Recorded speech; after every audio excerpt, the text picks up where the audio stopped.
ची माहिती मिळते आणि ही बस जी आहे ती इथे आजूबाजूला पार्किंग केलेल्या ज्या गाड्या होत्या त्या गाड्यांना जाऊन धडकली। यामध्ये जवळपास 2 रिक्षा, 3 टू व्हीलर्स आणि एका चारचाकीचं मोठं नुकसान झालंय। आपण आताही पाहू शकतो अक्षरशः फुटपाथचे जे कॉलम्स असतात गाड्यावरती चढवू नयेत यासाठी जे कॉलम्स केलेले असतात, सिमेंटचे ब्लॉक असतात, ते सिमेंटचे ब्लॉक सुद्धा तुटून खाली पडलेले आहेत। इतक्या जोरात ही बस जी आहे ती या फुटपाथला धडकली। त्याचबरोबर एक दुचाकी आहे, या दुचाकीचे ओनर जे कोणी आहेत, मालक जे कोणी आहेत, ते अजूनही या ठिकाणी आलेले नाहीये। त्यामुळे ही गाडी अजूनही तशाच अवस्थेत पडलेली आहे। बाकीच्या ज्या गाड्या होत्या ज्यांना ही बस धडकलेली होती त्या सगळ्या गाड्या आता या ठिकाणून बाजूला काढण्यात आलेल्या आहेत। मागे जर आपण पाहिलं तर एक रिक्षा आहे, ज्या रिक्षाचं प्रचंड नुकसान झालंय, म्हणजे अक्षरशः चक्काचूर या रिक्षाचा झालेला आहे आणि रिक्षाच्या पुढच्या काचांपासून सगळं काही फुटल्याचं दिसून येत आहे। म्हणजे मागचं जर आपण पाहिलं तर मागे जिकडे इंजिन वगैरे असतं रिक्षाचं त्याचं मोठ्या प्रमाणात या ठिकाणी नुकसान झालंय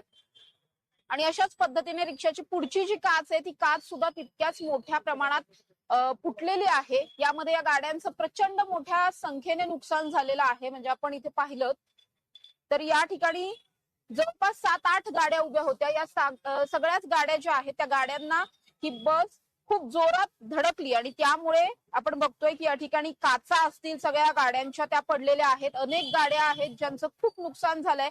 काही गाड्या अशा होत्या ज्यांचं किरकोळ नुकसान झालं, त्या गाड्या या ठिकाणून काढण्यात आलेल्या आहेत। या अपघाताचं सीसीटीव्ही फुटेज सुद्धा आता समोर आलेलं आहे आणि ज्यावेळी हा अपघात घडला या बसमध्ये ड्रायव्हर आणि कंडक्टर सुद्धा होते। या दोघांना सुद्धा आता पोलिसांनी ताब्यात घेतलेलं आहे आणि त्यांची चौकशी सुद्धा सुरू झाली आहे। माझ्या बरोबर रस्ता सुरक्षा या मुद्द्यावरती अनेक वर्षांपासून काम करणारे मनसेचे नेते प्रशांत कनोजिया आहेत। सर, काय सांगाल, वारंवार अशा पद्धतीचे अपघात याच चौकात आपण बघतोय आणि अजूनही अपघात थांबत नाही। अनेकांचे बळी या रस्त्यावरती गेले, निर्दोष पुणेकर जे कर भरतात त्यांचे बळी जायला लागले। चांदणी चौकापासून जर आपण बघाल तर इतका उतार तो केलेला आहे आणि त्या उतारावरनं मोठे मोठे पीएमपीएल झाले, अनेक मोठे मोठे ट्रेलर झाले असे भरून येतात आणि असे एखादा जर अपघात घडला आता 3 जण जखमी आहेत, त्यांची आता एकाचा पाय तुटला, एकाच्या डोक्याला मार लागला, अजून 2 जणांचे पायाला इजा झाली। त्या निर्दोष लोकांचं कारण हे काय, जर रस्ता बनवताना हा उतार जर व्यवस्थित हे केला असता, त्याला स्पीड कंट्रोल केलं असतं। कारण काय होतं, एक्सप्रेस हायवेवरनं येताना माणूस त्याच परिस्थितीत येतो, त्याच स्पीडने त्या मेंटॅलिटीने येतो। इथं येताना त्या उताराने त्या गाडी स्पीडला असतात। आता ही गाडीचा जर तुम्ही व्हिडिओ बघाल तर ही गाडी पण फास्टच होती, उताराने फास्ट आली। याचा ब्रेक फेल झाला कारण ही गाडी माझ्या मते ही नादुरुस्तच गाडी आहे आणि त्या ड्रायव्हर फक्त होता। ही नादुरुस्त असताना त्या पीएमपीएल ड्रायव्हरने एकट्याने गाडी का आणली, त्याला त्यांनी ते गॅरेजच्या म्हणजे ते आपण क्रेन लावून ती का आणली नाही, हा एक माझा पीएमपीएल प्रश्न आहे। अजून अपघात होऊन इथं 1.5 तास झालं, पीएमपीएलचा एकही अधिकारी, एकही माणूस इथं अजून व्हिजिटला आलेला नाहीये।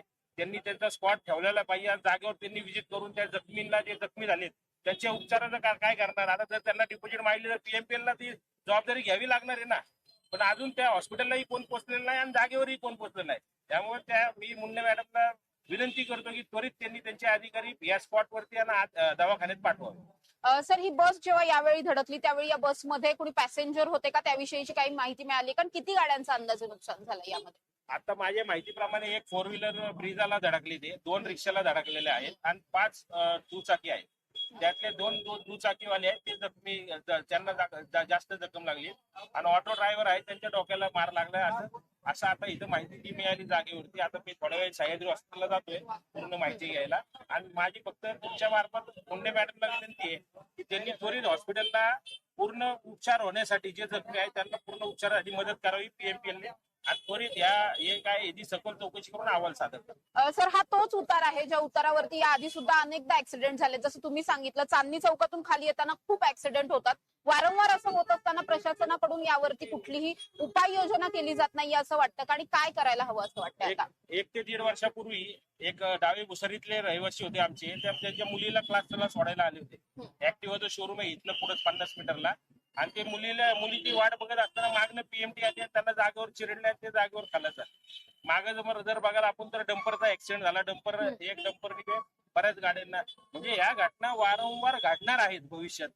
त्यासाठी उपाययोजना करणं फार गरजेचं आहे। यासाठी माझी म्हणजे नॅशनल हायवेनी पण त्यासाठी उपाययोजना केल्या, पण आपले पथ विभाग, महानगरपालिकेची उपाययोजना आणि ट्रॅफिक विभागाने उपाययोजना करणं गरजेचं आहे। नक्कीच, धन्यवाद सर। आपण जसं बघतोय की या ठिकाणी खूप मोठ्या संख्येने बघ्यांची गर्दी झाली होती ज्यावेळी हा अपघात घडला आणि आता सुद्धा जे जखमी आहे जवळपास 3 नागरिक यामध्ये जखमी झालेत. या तिघांवरती सुद्धा जवळच असलेल्या सह्याद्री रुग्णालयामध्ये उपचार चालू आहेत. घटना घडल्याच्या नंतर काही वेळानंतर या ठिकाणी पोलीस सुद्धा आले.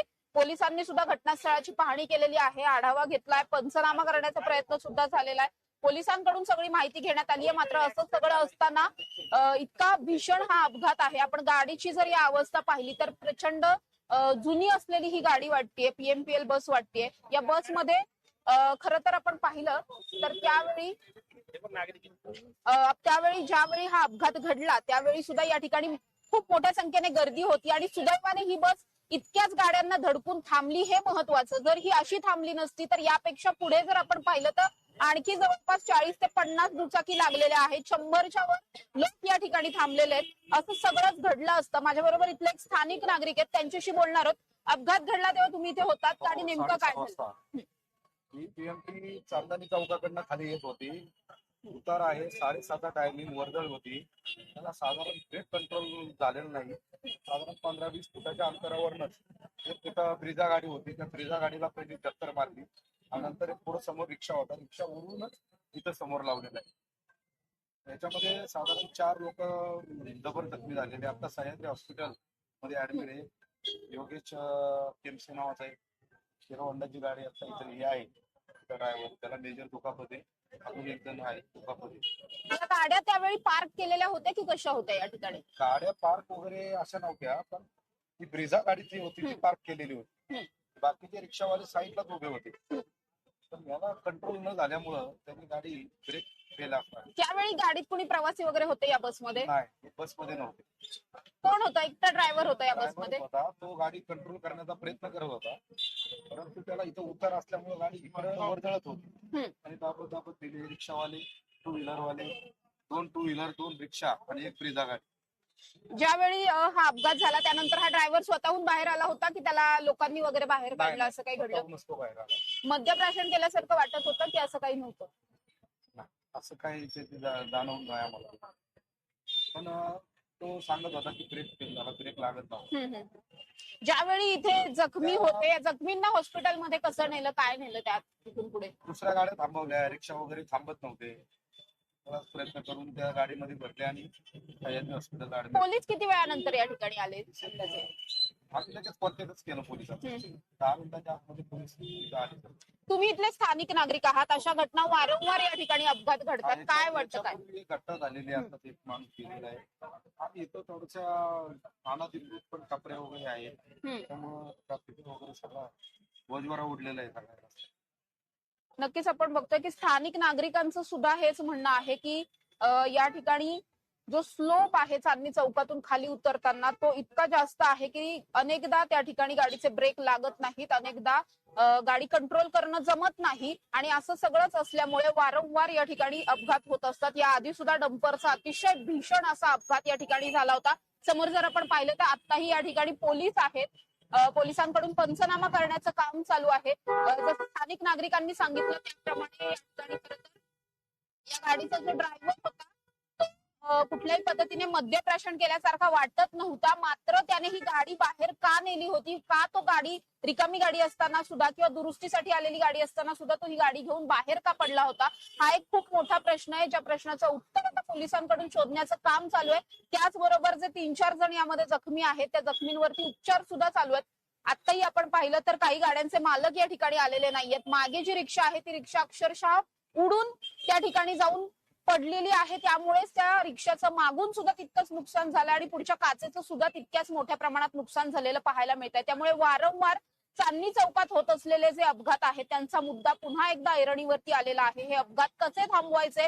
चांदणी चौक जो फक्त ट्रॅफिकचाच नाही तर मृत्यूचा सापळा बनलेला आहे. दर महिन्यात चांदणी चौकात एखादा का होईना पण ऍक्सिडेंट होतोच आणि असं का होत आहे आणि जर हे असं होत असेल तर याच्यावरती उपाययोजना कधी केली जाणार, हा एक खूप गंभीर प्रश्न बनलेला आहे. त्यामुळे स्थानिकांकडून सुद्धा स्थानिक नागरिक जे इथले आहेत ते सुद्धा आपला जीव मुठीत घेऊन फिरताना दिसतात, कारण कधी कुठली गाडी येईल आणि या ठिकाणी एखादा अपघात होईल हे सांगता येत नाही. त्यामुळे प्रशासनाने या अपघात रोखण्यासाठी काहीतरी उपाययोजना करण्याची मागणी जी आहे ती स्थानिक नागरिकांकडून केली जाते. आता या प्रकरणामध्ये जे ड्रायव्हर आहेत त्यांना पोलिसांनी ताब्यात घेतलेला आहे, त्यांची चौकशी चालू आहे. जखमींवरती सह्याद्री रुग्णालयामध्ये उपचार चालू आहेत.